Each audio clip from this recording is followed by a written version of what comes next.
अस्सलाम वालेकुम।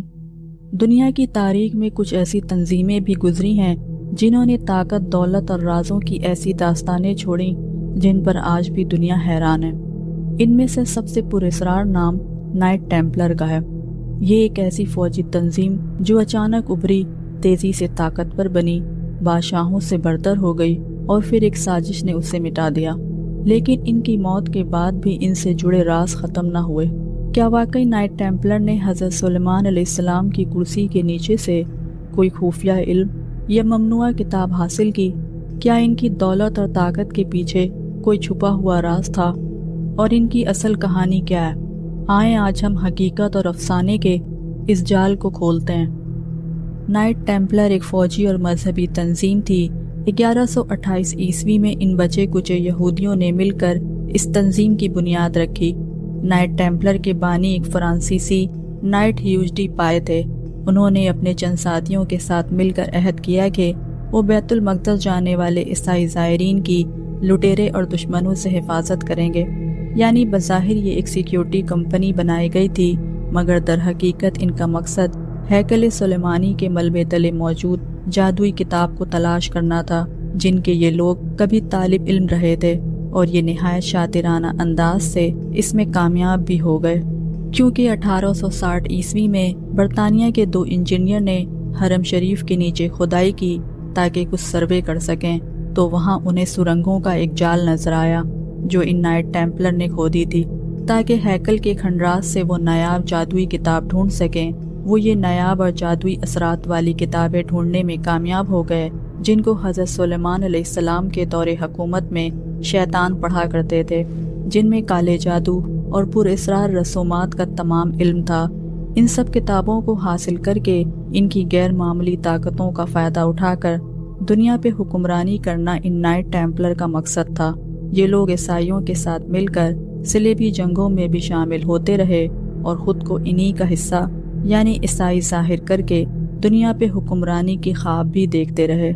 ईसाई और यहूदी एक दूसरे के मजहबी दुश्मन हैं, क्योंकि ईसाइयों का अकीदा है कि हज़रत ईसा अलैहिस्सलाम को यहूदियों ने ही सूली पर लटकाया था। चुनांचा जब ईसाइयों को इन नाइट टेम्पलर का यहूदी होने का पता चला तो इन्हें कत्ल करना शुरू कर दिया। मजबूर होकर ये नाइट टेम्पलर बनी इसराइल यानी यहूदी स्कॉटलैंड हिजरत कर गए। फिर आहिस्ता आहिस्ता वहाँ से अपना असर रसूख पूरे बरतानिया तक फैला दिया। यहाँ स्कॉटलैंड में इन नाइट टेम्पलर के यहूदियों ने लोगों को ताकत और दौलत के सुहाने ख्वाब दिखाने शुरू कर दिए, क्योंकि वो लोगों पर हुक्मरानी करने और लोगों के नफ्सियात से खेलने के तमाम तर हरबे जान चुके थे। यूँ आहिस्ता आहिस्ता लोग दौलत और इनकी सोच का शिकार होकर इनमें शामिल होते गए, क्योंकि इंसान फितरी तौर पर दौलत और ताकत ही चाहता है। और यूँ ये तंजीम तेज़ी से फैलने लगी, यहाँ तक कि इसे 1128 में मजहबी तंजीम तस्लीम कर लिया गया, जिसके नतीजे में इस नाइट टेम्पलर नामी तंजीम को तमाम यूरोपीय कवानीन से इस्तिस्ना हासिल हो गई और यही चीज़ इनके ताकत में इजाफे का सबब बनी, जिसका फ़ायदा उठाते हुए बहुत जल्द ये लोग दुनिया के तमाम वसाइल पर काबज़ होना शुरू हो गए।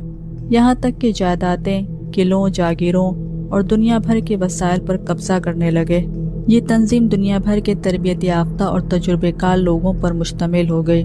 इस तंजीम का सरबराह ग्रांड मास्टर कहलाता है और इनके नायबीन मास्टर कहलाते हैं। ग्रांड मास्टर का हुक्म इनके लिए खुदा का दर्जा रखता है। इस ज़माने में लोग बैरूनी ममालिक सफ़र करने से घबराते थे, क्योंकि रास्ते में डाकुओं का खदशा रहता था। इन नाइट टेम्पलर ने थोड़ी सी फीस के बदले लोगों की नकदी और रकम एक जगह से दूसरी जगह पहुंचाना शुरू कर दिया और सूद लेना शुरू कर दिया। इसी सिस्टम के जरिए आगे चलकर बैंक का निज़ाम मुतारिफ करवाया गया। बाद में यही यहूदी नाइट टेम्पलर यूरोप में पहले से मौजूद एक तंजीम मेसन गिल में शामिल हो गए और यहाँ कबाला जादू के रसूमात और अलामात मुतारिफ करवाना शुरू कर दिए। कुछ अरसे बाद इन नाइट टेम्पलर यहूदी ने मेसन गिल के ही अरकान में से अपने हम ख्यालों के साथ मिलकर अपना नाम बदलकर फ्री मेसन रख लिया और यूं फ्री मेसन नामी तंजीम वजूद में आई, जिसका मकसद पूरी दुनिया में आज़ाद ख्याली और दीन से बेजारगी को फ़रोग देना था। इंसान के अंदर जिन्स परस्ती और मादी ख्यालात को परवान चढ़ाना था। शुरू में नाइट टेम्पलर ने तिजारती काफिलों की सिक्योरिटी का काम शुरू किया اور معمولی سی اجرت پر وہ تجارتی قافلوں کی رقم بحفاظت ایک ملک سے دوسرے ملک پہنچاتے تھے۔ پھر آہستہ آہستہ دنیا کا پہلا بینک وجود میں آیا۔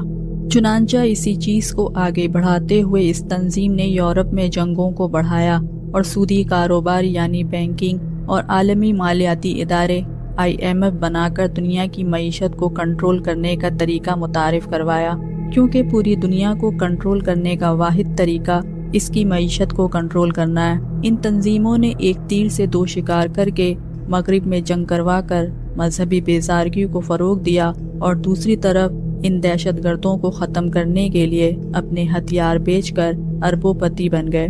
اس تنظیم نے دنیا میں اخلاقی پستی، مذہب سے بیزارگی اور جنسی خواہشات کو فروغ دے کر لوگوں کو گمراہ کرنے اور اپنے مقاصد کے لیے استعمال کرنا شروع کر دیا۔ اس مقصد کے لیے یہ تنظیم خود کبھی آگے نہیں آتی، بلکہ شیطانی معاہدے کے ذریعے اپنے پیروکاروں سے ہر غلط کام کرواتی ہے۔ 1774 میں اس فری میسن نے مل کر ایک نئی تنظیم کی بنیاد رکھی جسے لوگ آج الومناٹی کے نام سے جانتے ہیں۔ اس تنظیم کا مقصد بھی دنیا کو کنٹرول کرنا ہے۔